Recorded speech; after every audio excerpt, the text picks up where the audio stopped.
Hello again, ladies and gentlemen. A new year dawns, and so today I've come to the hub of all innovation in the Imperium. Not that that's saying much. Welcome to the Sol System, specifically Mars. Yeah, I took my hiatus to work out some psychic stealth technology, so don't worry, we're not going to have Mechanicus alarms blaring all over the place. The Red Planet was the first one to be terraformed by humanity, back in the 22nd millennium, but was cut off from terra by warp storms and ravaged by radiation. Technology became king, and by the time the two major human societies from Terra and Mars crossed paths again, things were very different. Mars is now the home of the group we'll be covering today, the sole holders of knowledge and production as concerns technology in the Imperium. Their adepts are spread the galaxy over, and their unique faith in the machine god over the imperial cult demonstrates an autonomy and independence almost no other faction in the Imperium could hope to attain. They are the Priesthood of Mars, once known as the Mechanicum, but now as the Adeptus Mechanicus. My name is Michael for Tactica Imperialis, and welcome to 40k Stories. The Martian Mechanicum was as ancient, if not older, than the Imperium of Man. The Martian Empire flourished alongside Terra during the Dark Age of technology, but all that changed when the Age of Strife broke out and civil war engulfed all of humanity. Not for the last time. Horus. During that time, Mars became near uninhabitable as its defences failed and the aforementioned radiation mutated just about everyone. Only one group was truly able to survive, those who worshipped the machine god, who scavenged every piece of technology they could to protect themselves from the storms. Many died, as their shelters were small and constantly assailed by the mutants, but the cult Mechanicus endured and eventually became the dominant power over Mars. Scouring the Red Planet for everything they could find and use, the tech priests converted Mars to the worship of the machine god, constructing a temple with a hydraulic roof a mile high to accentuate their hymns of praise that remains to this day connected via living psychic servitor known as the Transmat to every forge world the Mechanicus holds. The Mechanicum's empire grew as the first explorator fleets were launched. Raiding parties even attempted to plunder Terra itself despite the techno-barbarians that ruled it. When the Emperor emerged, the Mechanicum supported the Lord of Mankind as he was also opposed to the techno-barbarians, but there was no formal alliance or union until the Treaty of Olympus, signed on Terra, assumedly named either Olympus Mons, the highest natural mountain on Mars, or Mount Olympus on Terra itself. Some within the Mechanicum saw the Emperor as the Omnissiah, the physical manifestation of the machine god, as he was very in touch with technology and repaired a Night Titan with a single touch. The deal allowed the Mechanicum to continue on with their worship of the machine god despite the secular nature of the nascent Imperium of Man, and allowed Mars to resupply their dwindling numbers of navigators to continue travelling through the warp. In return, the Emperor secured their service in constructing arms and fleets for the legendary Great Crusade. I should also address at this point the theory that the machine god was in fact a Catan, because that's quite a popular idea. What is known is that a creature known as the Dragon of Mars was imprisoned under the Red Planet by the Emperor during the Age of Strife. This is also supposedly the dragon from that old ancient tale of St. George, if you believe that, and its influence helped to create the cult Mechanicus by creating the atmosphere for those on Mars to venerate it, much as the Necrontyr did to the original Catan. Some say that this creature is the Catan known as the Void Dragon, but there is no confirmation, and if it is the Void Dragon, then it will only be a shard of the true being, as it is pretty much known that the Silent King, leader of the Necrontyr, go and check our holovid on that, shattered all Catan post-war in heaven. Whatever the case, the Mechanicum flourished until the days of the Post-Heresy. There are no records of Mechanicum battles during the Great Crusade, but it can be assumed that they were continuing their quest for knowledge, the main mission of the organisation that continues to this day, as the Legiones Astartes brought the galaxy into compliance. However, despite its sovereignty from the Imperium, Mars found itself embroiled in the Post-Heresy in a Mechanicum civil war known as the Schism of Mars. The Martian Fabricator General, the title for the leader of the entire Mechanicum, Kelbor Hal, had always seen the Emperor as a false omnissiah, no prophet of the machine god, but rather a warlord seeking to subjugate Mars and the other Forge worlds. There were more in the Mechanicum who saw him this way, and this was exploited by Horus to turn him against the Emperor. Kelbor Hal opened the Vaults of Moravec, a chaos-corrupted data deposit that soon infected the entire planet with lethal scrap code, and caused untold confusion that the Fabricator General and his allies sought to exploit. Only a few forges were able to resist against the newly birthed Dark Mechanicum for long, and Titan legions clashed on both sides in battles on a scale perhaps not seen in the Heresy, aside from Holy Terror and maybe the odd other one. Virus bombs killed millions of loyalists, and the traitors were repulsed from the forge known as the Magma City only because they were drowned in lava.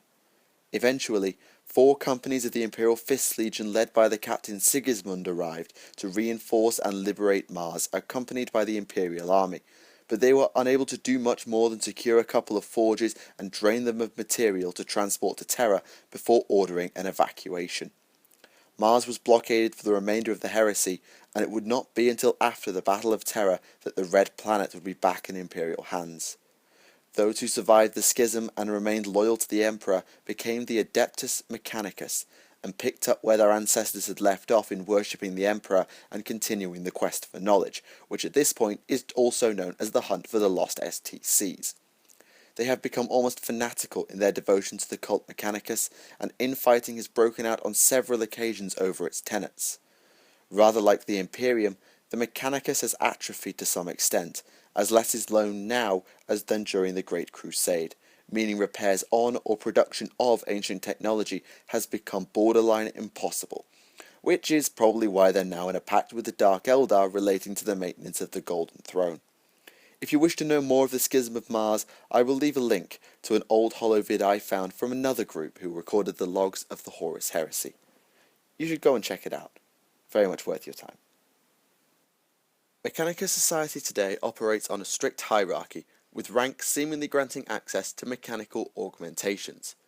The lowest ranks are the tech thralls and servitors, menial workers for the most part and occasionally used in battle as either chaff, bodyguards, or heavy weapons platforms. The tech thralls may or may not still exist. They were definitely a 30k unit, but I'm not sure if they were around today. The most commonly seen members of rank are the tech priests, whose roles are more diverse than any human mind could truly comprehend. To name but a few, there are the engine seers, who tend to the machine spirits of the vehicles of the Astra Militarum, the datasmiths of the Legio Cybernetica, who command and control the robotic forces of the Mechanicus, the transmechanics, who work as part of the Imperial fleet, and the lex mechanics, who excel at analysing and compiling data. There are also the electro-priests, who worship the motive force, possibly named after electromotive force given its electrical nature. The third in the trinity of the cult Mechanicus, worshipped alongside the Emperor and the machine god that supposedly gives all life motion and existence. Carved with special tattoos and grafts, they are capable of wielding bioelectricity, the life energy of all things, as either weapon by draining or launching it. Some higher-ranking tech priests are known as artisans, the great builders of the Mechanicus, or the genitors, who are obsessed with biology and cyborg technology. There are many others, including the various orders of magi, but they are far too numerous to count. Honorary members of the Mechanicus would also be the tech marines of the Adeptus Astartes, who are sent either to Mars or to other forge worlds to be trained in the arts of vehicle repairs. Each forge world is led by a fabricator general and their subordinate, the fabricator locum, but the fabricators of Mars lead the entire faction. The fabricator of Mars actually sits on the High Lords of Terra.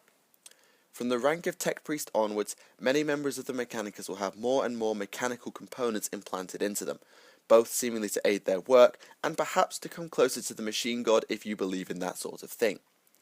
It is common that the highest ranking members will be more machine than human, and it could be argued that they would abandon their physical forms and organs, brain included, entirely if they could, though they distrust artificial intelligence, so they've maybe shot themselves in the foot there. Perhaps in keeping with the partially mechanical nature of themselves and their servants, the Adeptus Mechanicus use a machine-based language to communicate, known as the Cant Mechanicus. There are a few sub-languages, including noospheric bleeding and hexamathic code, but the most common is the binary-based Lingua Technis. Unintelligible to non-augmented humans and optimized for efficient communication, it is common for Mechanicus members to have their jaws modified just for them to be able to speak it. It's also illegal for those who aren't servants of the machine god to use the Cant Mechanicus for one reason or another, in case they somehow manage to know about and afford the modifications required to speak it. When the Adeptus Mechanicus goes to war, the tech priests can call upon a wide array of forces to aid them in the quest for knowledge. The primary foot soldiers of the Mechanicus are the Scitari, cyborg soldiers who can operate independently or under the direct command of a tech priest. Each individual Scitarius, yes, I did check, that is the singular, is geared to a particular task: scouting, assassination, heavy support, bodyguard, you name it. The design of Scitari will vary from Forge World to Forge World, and even from Magos to Magos, and the secrets of their creation are extremely well guarded. It makes me think there may even not be an STC for Scitari. Then again, why would there be? They're part human, and it would also be Techno-Heresy, never mind. The Scitari also fill a role as part of the second major Mechanicus forces, the Collegia Titanica, also known as the Adeptus Titanicus. The Scitari attached to the legions of the Collegia are called Secutari, and are basically there to mop up the remnants of a Titan assault. They may also provide cover from close-range attackers in city fights who are able to hunker down / avoid the God Machine, but they wouldn't risk the Titans in that environment anyway, so probably not. The Collegia itself is divided into 4 divisios, of which the most famous is the Divisio Militaris that contain the legendary Titans themselves. The Divisio is then further divided into self-sufficient legions of around 50 engines, from the Warhound to the legendary Imperator, which is so huge. I've made reference, I think, before to platoons of guardsmen in its big toe. Yeah, that's how big this thing is. There are other Titans who are guarded and maintained by the Divisio Telepathica, the Psi Titans, the idea of which, Psychic Titans, terrifies me to no end. The Divisio Mandati seem to be the crusading religiousy types, who carry priests and missionaries as part of their Titan cohorts to bring worlds into the Imperium, which, to be honest, is probably one of the best ways to do it. You've got the persuasive religion on one side, and then you've got gigantic murder machines dedicated to the Imperium on the other. Finally, there's the Divisio Investigatus, who actually do science and research, and are thus perhaps my favourite faction in the Imperium. The third and final cornerstone of the Mechanicus is the battle congregations, which encompass the rest of the forces of the Mechanicus, including the Legio Cybernetica, the robots, Electro-Priests, who we discussed earlier, Servitors of all stripes, and the mighty Knight Titan houses that align themselves with the forces of Mars. Some swear allegiance to the Adeptus Terra, but those in the Mechanicus are aligned with the battle congregations. Led by a tech priest Dominus, the most warlike of the Magi, and some of the most dangerous according to their peers, the battle congregations are in fact replacements for the Tagmata Omnissiah that were basically the same thing, just organised in a slightly different way from the Great Crusade era. Outside the theatre of war, there are several groups within the Mechanicus dedicated to stuff that actually isn't mass murder of the machine god's enemies, which, when you consider it's the Imperium, is actually a refreshing change. The Xenorites are a sort of hidden sect within the Mechanicus, who dedicate their lives to the research and adaptation of xenotechnology. Assumedly, because it doesn't come from an STC and thus is probably techno-heresy, many within the Mechanicus both look down on and will even fight their colleagues. The Ordo Machinum of the Inquisition who oversee the Mechanicus will likely also have issue with the Xenorites, forcing the group to retreat even further into the shadows to continue their work. A related-ish but independent group is the Divisio Linguistica, who instead tackle the Xenos threat with the power of language. They are, in essence, translators for the various alien races across the galaxy, trying to decode the lexicon of the Xenos. Given that their members are often attached to the chapters of the Adeptus Astartes, it is sadly pretty clear that their work is not for discourse or negotiation, but rather for understanding battlefield communications so as the Marines can adapt to and predict their foes in order to kill them. What was I saying about a refreshing change? Never mind. Finally, there are the explorator fleets, the first of which was sent by Mars when the Cult Mechanicus first established control of Mars. Their first role is to go beyond the Imperium to worlds unknown, and determine their worth in terms of technology and habitability. And if needed, Call in the big guns should a civilization need to be wiped out. It was an explorative fleet that discovered the nascent Tau race in their primitive state on the planet of Tau, yes, I still put that apostrophe in, and actually recommended that the world be destroyed, but warp storms saved the young Xenos from extermination long enough for the Tau Empire to form and flourish, for good or for ill, depends on who you ask. The explorative fleets are of course drawn from the Adeptus Mechanicus fleet, formerly known as the Basilican Astra during the Great Crusade. Predominantly, this is made up of the same vessels as the Imperial Navy in terms of class and design, just with cogs instead of Aquilas, but there are unique ships too. These include the heavy transports who carry any titans attached to the fleet. Yes, god machines are risked beyond Imperial space, and the legendary Arx Mechanicus, the largest, toughest, best equipped ships in the Mechanicus and possibly the entire Imperium, with incredibly complex machine spirits. It is thought that the Arcs are capable of much more than they let on, but the Mechanicus are unable to make them work at optimum capacity. For example, the machine spirit of the Arc Mechanicus, the Speranza, was able to reawaken incredible and unknown weapon systems during an attack by Eldar during a journey through the Halo Scar, and only after a lot of begging from the Magos Explorator, who communicated with it directly. And there you have it, ladies and gentlemen, an overview of the history and composition of the Adeptus Mechanicus.